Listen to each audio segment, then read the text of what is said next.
La parole est maintenant au Premier ministre.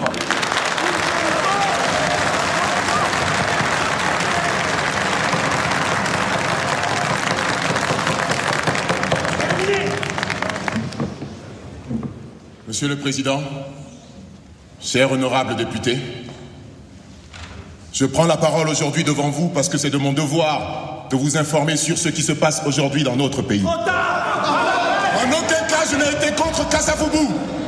De plus, si celui-ci est aujourd'hui chef de l'État, c'est grâce à moi, Lumumba. Certains députés, même de l'opposition, n'étaient pas d'accord, parce qu'il serait un séparatiste, disait-il. Eh bien, le danger qu'il craignait, le voilà aujourd'hui. Si aujourd'hui, je demande aux élus de la nation que M. Kassavubu ne soit plus chef de l'État, il ne le sera plus. On a mobilisé des millions de francs pour mener une campagne contre moi par la radio, en lançant des tracts rédigés tous les jours pour une action psychologique. Pour tromper le peuple, on me traite de tous les épithètes. Lumumba dictateur, Lumumba communiste, Lumumba Moscou et tant d'autres.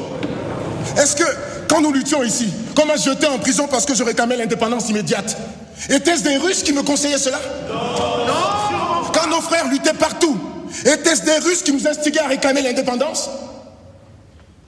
Qui nous a exploités durant 80 ans? N'est-ce pas les impérialistes? La reine Elisabeth de Belgique est présidente des amitiés belgo-russes. Est-elle communiste? Lorsqu'il parle contre Lumumba, sachez que Lumumba n'est qu'un bouc émissaire et la bête noire. Ce n'est pas Lumumba qu'il vise, mais plutôt vous et l'avenir du Congo. Chers frères, je fais appel à votre sagesse, à la sagesse bantou.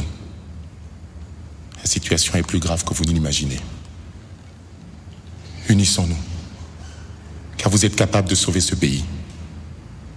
Oublions tout ce qui nous a divisés jusqu'ici.